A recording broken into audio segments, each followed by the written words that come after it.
Operation ಸಿಂಧೂರ ಯಶಸ್ಸಿಗಾಗಿ ಶ್ರೀ ವಿಜಯದುರ್ಗಾ ದೇವಿಗೆ ವಿಶೇಷ ಪೂಜೆ.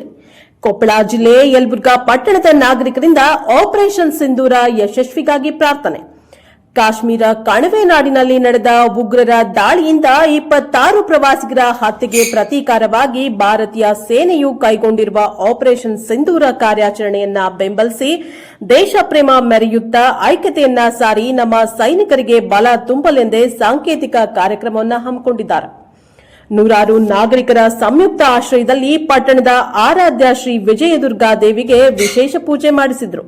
ಈ ವೇಳೆ ಮಾಜಿ ಸೈನಿಕರಾದ ಸುಕಮನಿ ತೋಟದ ಮಾತನಾಡಿ, ದೇಶದಲ್ಲಿ ಕಂಡುಬರುತ್ತಿದ್ದ ಉಗ್ರರ ಅಟ್ಟಹಾಸವನ್ನ ಶಾಶ್ವತವಾಗಿ ನಿರ್ನಾಮ ಮಾಡುವ ಉದ್ದೇಶದಿಂದ ಆಪರೇಷನ್ ಸಿಂಧೂರ ಕಾರ್ಯಾಚರಣೆಯನ್ನ ನಡೆಸಲು ಕೇಂದ್ರ ಆಡಳಿತ ಸರ್ಕಾರ ಸೈನಿಕರಿಗೆ ಯುದ್ಧದ ನಿರ್ಣಯ ಜವಾಬ್ದಾರಿ ನೀಡಿರುವುದರಿಂದ ನಮ್ಮ ಯೋಧರಿಗೆ ಆತ್ಮಬಲ ಮತ್ತು ಛಲ ಹೆಚ್ಚಿಸಿದೆ. ಭಾರತೀಯ ಸೇನೆಯ ಕಾರ್ಯಾಚರಣೆ ಸಂಪೂರ್ಣವಾಗಿ ಯಶಸ್ವಿಯಾಗಿ ಉಗ್ರರನ್ನ ಶಾಶ್ವತವಾಗಿ ನಿರ್ನಾಮ ಮಾಡಿ ಜಯಶಾಲಿ ಆಗಲೆಂದು ದೇವಿಗೆ ವಿಶೇಷ ಪೂಜೆ ನಡೆಸಿದ್ದಾರೆ.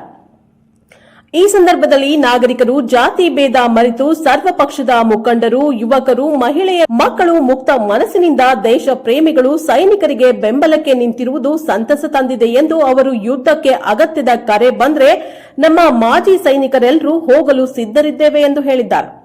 ನಂತರ ವಿವಿಧ ಮುಖಂಡರು ಮತ್ತು ಅನೇಕ ಮಾಜಿ ಸೈನಿಕರು ಮಾತನಾಡಿ, ಈ ಸಂದರ್ಭದಲ್ಲಿ ಮುಖಂಡರಾದ ಶೇಖರಗೌಡ ಉಳ್ಳಾಗಡ್ಡಿ, ವೀರನಗೌಡ ಬನಪ್ಪಗೌಡ್ರ, ಸುಧೀಂದ್ರ ಕೊರ್ಲಹಳ್ಳಿ, ಡಾಕ್ಟರ್ ಶಿವಕುಮಾರ್ ದಾನರೆಡ್ಡಿ, ಶರಣಪ್ಪ ಗಾಂಜಿ, ರೇವಣಪ್ಪ ಹಿರೇಕುರ್ಬರ್, ಸುರೇಶ್ ಗೌಡ ಶಿವನಗೌಡರ್ ಹಾಗೂ ಮುಸ್ಲಿಂ ಮುಖಂಡರು ಇನ್ನೂ ಅನೇಕರು ಮತ್ತು ಮಹಿಳೆಯರಾದ ಸಂತೋಷಿಮಾ ಜೋಶಿ, ಚೆನ್ನಮ್ಮ ಪಾಟೀಲ್, ವಿವಿಧ ಸಂಘಟನೆಗಳ ಯುವಕರು, ಪಟ್ಟಣ ಪಂಚಾಯಿತಿ ಸದಸ್ಯರು ಹಾಗೂ ಮಾಜಿ ಸೈನಿಕ ಹಿರಿಯರಾದ ಶಿವನಗೌಡ ಬನಪ್ಪಗೌಡ್ರ ಮತ್ತು ಮಹಿಳೆಯರು, ಮಕ್ಕಳು, ಯುವಕರು ಇನ್ನಿತರು ಭಾಗಿಯಾಗಿ ಕಾರ್ಯಕ್ರಮವನ್ನು ಯಶಸ್ವಿಗೊಳಿಸಿದ್ದಾರೆ. ಬ್ಯೂರೋ ರಿಪೋರ್ಟ್ ಸಿಎ ಆದಿ, ಪ್ರಜಾಪವರ್ ನ್ಯೂಸ್, ಯಲಬುರ್ಗಾ.